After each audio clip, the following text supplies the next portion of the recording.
Has this ever happened to you? You're trying to factor a 6-degree polynomial given its equation. You'll figure you'll see at least 4 intersections so you can synthetically get it down to a point where you're factoring a quadratic, but then when you graph it, it doesn't look at all like what you expect. Introducing multiplicities. Defined as being repeated zeros, multiplicities make themselves apparent by the shape of the graph at its point of intersection with the x-axis. Hello once again, class, and welcome to another mock lecture. Today we are going to be tackling multiplicities. Like that 1950s style intro suggested, multiplicities are actually indeed repeated zeros. And what that means is, like, when you're factoring a polynomial and you end up with the same factor more than one time, so like in this one here, you've got 2x minus 1 factors and 3x plus 2 factors. We can consolidate that by writing x minus 1 quantity squared and x plus 2 quantity cubed. That's how multiplicities look when you're factoring a polynomial function. And we know that they exist based on the shape of the graph at the x-intercept at those specific points. For even multiplicities, the way that you know they exist is they do this sort of rebounding or bouncing off of the x-axis. And I drew all of my examples are a positive leading coefficient, like this is positive. I could make it negative, but it would do exactly the same thing. It would rebound off the x-axis, but then face down.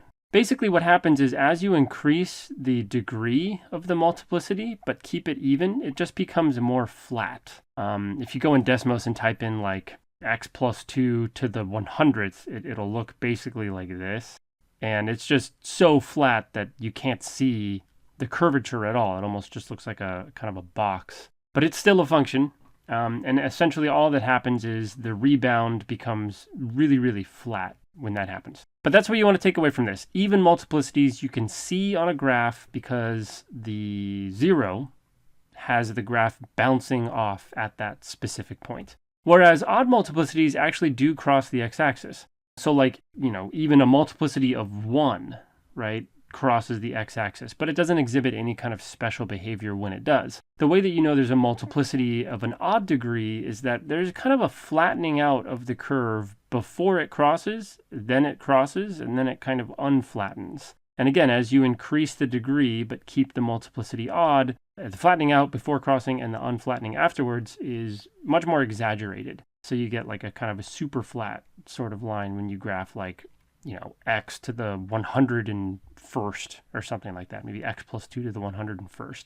Technically what's happening is the slope is 0 at this point right here. The instantaneous rate of change at that point is 0. It's neither increasing nor decreasing at that specific point. But for us, we'll just think about it as this flattening, crossing, and then unflattening kind of behavior. So when I look at a graph like this, which is the one that was in kind of the intro, you see there's a rebound here. So this has got to be some kind of even multiplicity. And then there's a flattening and unflattening here. So we know that's going to be some kind of odd multiplicity. And then this one has no special behavior at all, right? That's how we know there's not a multiplicity, for something like that. All right? So let's just do some quick examples of this. All right, example number 1. Completely factor the following polynomial given it has only real zeros, its degree is 8, and its leading coefficient is 0.001. It's 1/1000th. What we should do first is assess where are the zeros of this polynomial function. Like what we know from the factor theorem is that where this thing intersects the x-axis, we know we're going to have x minus those specific zeros as factors for this polynomial. So we need to get the zeros down first. Next, we should account multiplicity. Now, one thing that we're going to do is we're always going to assume that the multiplicity is the smallest odd or even multiplicity that we can. In this particular example, we're going to be able to verify that because we know the degree is 8. But in general, I think it's safest to assume that your multiplicity is either 2 or 3. When you see a rebound, it's 2. When you see a flattening and then an unflattening, let's just assume that it's 3. It is possible that it could be higher, and as long as you know the degree of the function, you're going to be able to figure out maybe what those should be, because the number of multiplicities should add up to what the degree of the polynomial is in general. Again, assuming we have only real zeros, right? That's also important. So there's no complex stuff that's happening here, no imaginary stuff that's happening here. So we'll assume that this one has multiplicity 3 because it flattens, crosses, and then unflattens, and we'll assume this has multiplicity 2 because it rebounds, and all these other ones have a multiplicity of 1. So when we go to write this out, and again, notice 3 plus 1 plus 1 plus 2 plus 1 is 8. We know that there's 8 real zeros for this thing, and so based on completely factored form, right? We would list them all out as many times as it is repeated. So -3, -3, -3, 0, 1, 3, 3, and 5 would be all the zeros so that we can toss it in its complete factored form. And actually, I'm not sure I've actually said this yet, but if you list all the zeros with all of its multiplicities and you also know all of the zeros are real, there are going to be n of them. So like in this situation, there will be 8 zeros if you list all the zeros with their multiplicities. When we do the multiplicities, we'll just write them as exponents instead of writing them out multiple times. The first one I put on here, notice I recorded the leading coefficient, right? Because we're going to use complete factored form, which is a sub n times x minus your first 0 times x minus your second 0 times x minus your third 0, right? So on and so forth. That's what I'm doing here.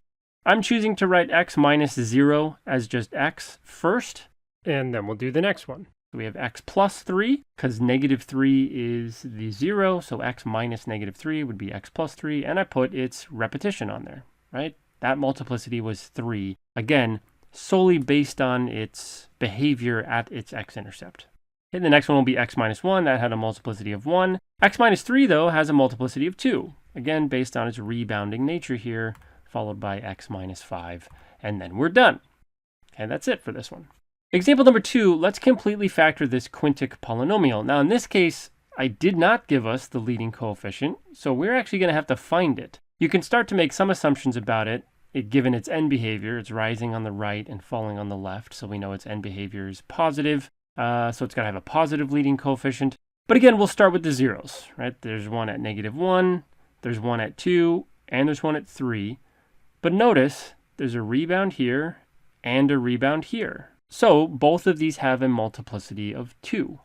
Now you might say again, how do we know it's not 4? How do we know it's not 6? How do we know it's not 10?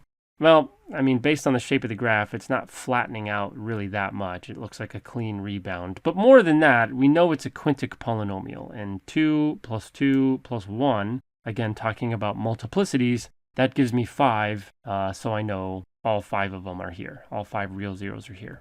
So I went ahead and I tossed it in complete factored form. Notice the multiplicities, so x plus 1 squared, because -1 is, there's a bounce there.